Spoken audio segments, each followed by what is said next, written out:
네.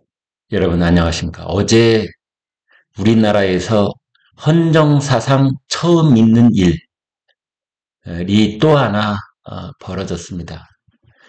그것은 다름이 아니라 현직 대통령에게 체포영장이 청구가 됐습니다. 지금 대통령이 탄핵소추안이 국회를 통과해서 직무가 정지돼 있기는 하지만 대통령직을 유지하고 있기 때문에 윤석열 대통령은 현직 대통령입니다. 따라서 그 우리나라 헌정사상의 이 대통령 탄핵소추가 국회를 통과한 건 이번까지 세 차례지만, 그러나 현직 대통령을 상대로 체포영장이 청구된 것은 이번이 처음입니다.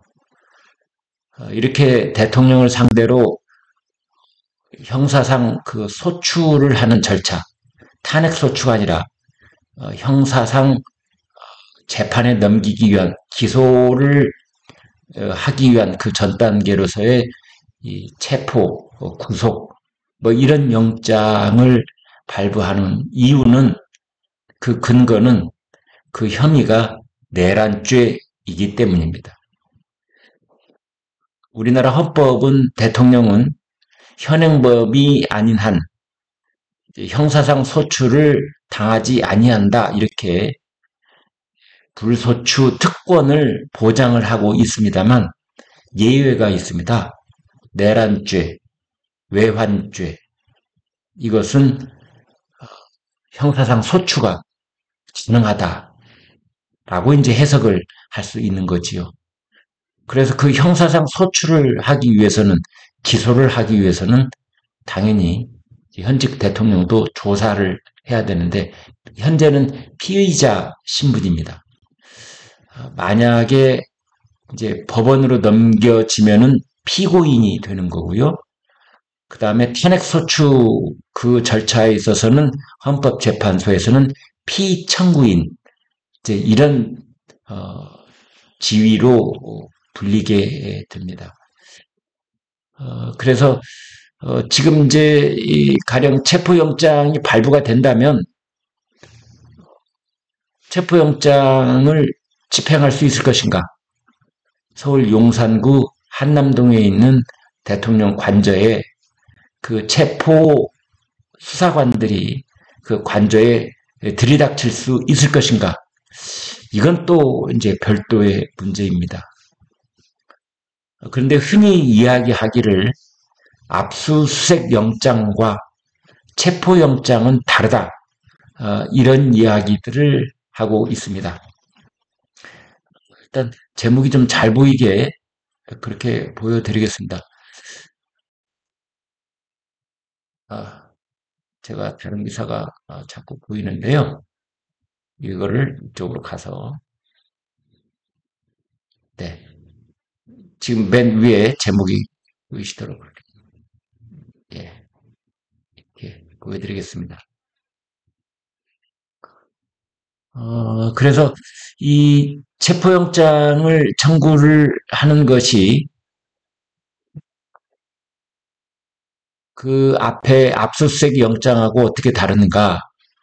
압수수색 영장은 대통령 경호처가 당연히 그거를 막아설 수가 있습니다. 왜냐하면 예전에 그 박근혜 전 대통령 때도 청와대 압수수색 영장이 발부가 되긴 했지만 청와대 경내에 들어가지 못했던 적이 있고, 서로 협의하에 특정 기록물을 이제 밖으로 이렇게 건네받는 그런 형식으로 끝난 적이 많잖아요. 이 그 대통령 경호처는 압수수색에 대해서 보안상 또는 안보, 경호 등등의 그 이유를 들어서 압수수색을 포괄적으로 집행할 경우에 밖으로 노출돼서는 안 되는 그러한 어떤 그 정보나 시스템이 드러날 위험이 있을 때 압수수색을 거부할 수 있는 근거가 있습니다. 그런데 체포영장은 그렇지 않습니다. 체포영장은 일단 집행을 할 수 있다. 체포영장을 막을 수 있는 법적 근거가 없는 것 아니냐. 이제 이런 이론도 있습니다. 그런데 대통령 그 체포영장을 과연 경호처가 보고만 있을 것인지 아니면 체포영장도 막을 것인지, 그렇다면은 그 체포영장을 저지하는 과정에서 대통령 경호처 이 경호원들과 그 다음에 체포영장을 집행하려는 공수처 수사관들 사이에 어떤 충돌은 없을 것인가, 이런 얘기도 나오고 있습니다. 물론 서울 서부지법이 체포영장을 발부한다는 전제하에 그 말씀을 드릴 수 있는 거고요. 서울 서부지법이 체포영장을 거부할 수도 있습니다. 기각할 수도 있습니다. 서울 서부지법의 영장 전담 판사가 체포영장 청구서를 받아든 것이 어제 새벽 0시였습니다. 지금 이 시간 제가 12월 31일 새벽 5시 10분을 넘어가고 있는데요. 그렇다면은 벌써 24시간, 29시간, 30시간 가까이 가고 있는데 아마 서울 서부지법 영장 전담 판사도 고민이 깊어지고 있다, 이렇게 볼 수 있겠습니다. 원래 공수처가 체포영장이든 구속영장이든 압수수색영장이든 청구를 하려면 서울중앙지법에 청구한다, 이렇게 되어 있습니다. 서울중앙지법에. 그런데 예외적으로 그 상대편, 그러니까 피의자의 관할 지역에 따라서 다른 지법에 청구도 할 수 있다고 되어 있지만 그건 예외 조항이고요. 지금까지 검찰이나 공수처나 다 그 영장을, 그러니까 법원이 발부하는 영장을 청구할 때는 서울중앙지법에 청구를 해왔는데, 그러니까 서울중앙지검이든 공수처든 너무 세세한 얘기 말씀드려 죄송합니다. 아무튼 그래서 이제 왜 서부지법에 영장을 청구했겠느냐, 이 얘기도 나오는데, 그것은 서울 서부지법에 있는 영장 전담 판사가 국제인권법 출신이어서 진보적 성격을 가진 그런 판사 아니냐. 그래서 그 대통령 체포영장을 확실하게 발부해 줄 수 있는 판사 아니냐. 이런 쑥덕거림이 또 있기는 있습니다만 꼭 그렇다고 글쎄요. 그래서 지금 그 체포영장이 청구가 되어 있습니다. 그래서 그 대통령 경호처하고 충돌 여부, 그건 전혀 별도의 문제다, 이제 이렇게 보여지는 거고요. 그 다음에 공수처가 이렇게 체포영장을 청구를 하는 그 근거는 18일, 25일, 29일 이렇게 세 차례 윤석열 대통령에게 출석 요구서를 발송을 했는데 여기에 응하지 않았기 때문에, 출석 요구서가 응하지 않았다면 이제는 강제 구인, 그게 체포영장입니다. 강제로 그 피의자를 신병을 확보를 해서 강제로 데려다가 공수처 그 수사관 앞에 앉혀놓고 이제 수사를 하겠다, 그 뜻입니다.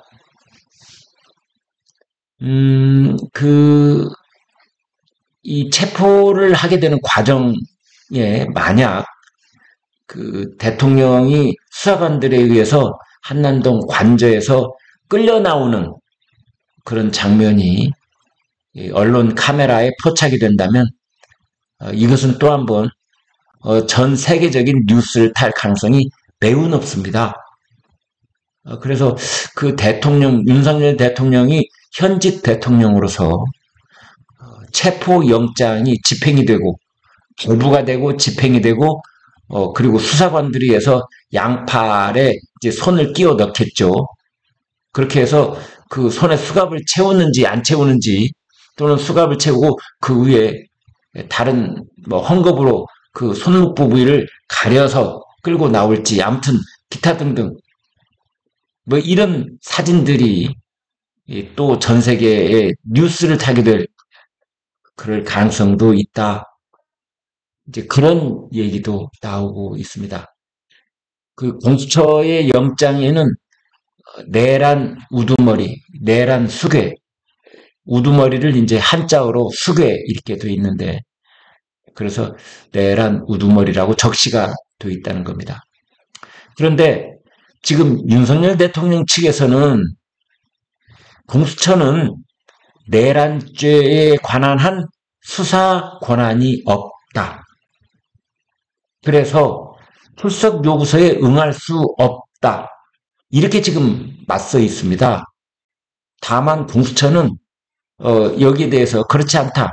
직권 남용은 수사를 할 수가 있는데 윤 대통령이 직권 남용을 수사하다 보니 그것이 내란죄하고 연결이 되어 있어서 그 내란죄까지도 직권 남용의 수사 범위 안에 넣어서 수사를 하는 것이다. 따라서 내란죄 혐의를 적용하는 것이다. 이제 이렇게 또 공수처는 설명을 하고 있습니다.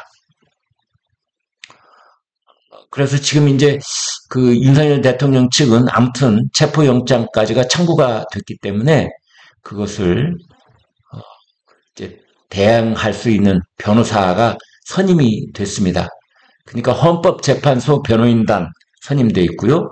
그 다음에 내란죄 혐의에 대한 변호인단도 이제 구성이 되어 있는 그런 상황이다. 이렇게 보시면 됩니다.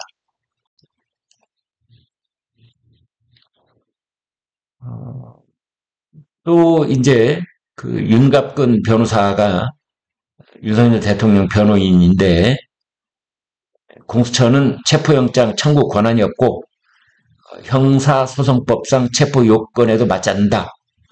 이런 내용의 체포영장 의견서를 제출을 했다고 합니다. 원래 체포영장이 청구가 될 때는 이렇게 공개적으로 청구를 하는 게 아닙니다. 보통은 긴급 체포영장, 긴급자가 붙을 만큼 피의자의 변호인 측도 모르게 일반 언론은 물론이려니와 그렇게 체포영장을 청구를 하고 발부를 받아서 그 피의자가 신병을 숨길 수 없을 만큼 긴박하게 이루어지는 법인데 이번에는 상대가 상대인 만큼 현직 대통령 아닙니까? 그리고 이 문제에 관해서는 이제 온 언론이 일거수일투족을 계속 집중하고 있는 그런 상황이어서 공수처도 이걸 공개리에 경찰 수사 국가수사본부하고 국방부 조사본부 공수처 이렇게 3개 수사처가 함께 구성이 되어 있는 공조수사본부 공조본이 어제 새벽 0시에 체포영장을 청구를 했고 지금 그 체포영장을 아직도 서울 서부지법이 결정을 내리지 않고 있습니다.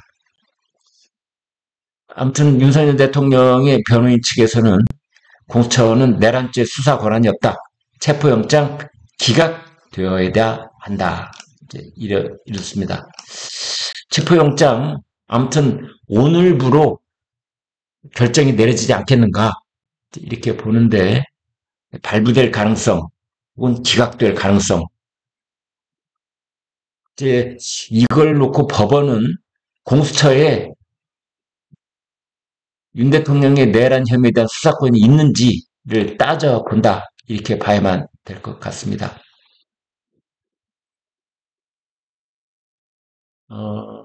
이런 상황 속에서 이제 그 최상목 그 대통령 권한 대행은 오늘 12월 31일 그리고 내일 1월 1일 내일은 이제 신년 첫날이면서 법정 휴일이죠. 그래서 오늘까지가 어쩌면 김건희 여사 특검법, 내란죄 특검법 국회에 제의 요구를 할 수 있는 시한입니다. 그리고 이제 오늘 국무회의가 예정이 돼 있기 때문에 국무회의를 통해서 그 김건희 여사 특검법과 내란죄 특검법, 이 쌍특검이라고 하죠. 이거에 대해서 거부권을 행사할 가능성이 높다. 이렇게 지금 보고 있습니다.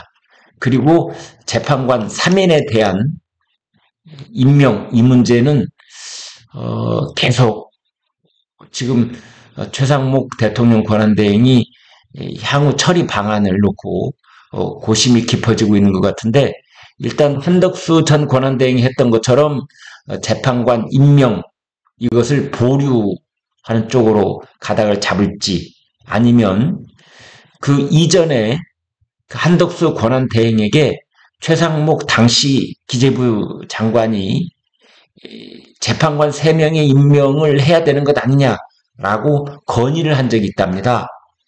따라서 최상목 권한대행은 재판관 3명 임명은 할 가능성도 있다라고 오늘 중앙일보가 단독으로 또 보도를 하고 있습니다. 내용 계속 좀 지켜봐야 될 것 같고요. 아무튼 정말 이런 말 할 때마다 탄식이 나오고 가슴이 미어지도록 한 마음 금할 수가 없는데요. 현직 대통령으로서는 헌정사상 처음 체포영장이 집행이 되는 그런 대한민국 현대사의 또 하나의 그 흑역사, 먹칠을 하는 그런 장면이 노출이 될 수 있는지, 노출이 될 것인지 정말 걱정입니다. 네, 여러분 고맙습니다.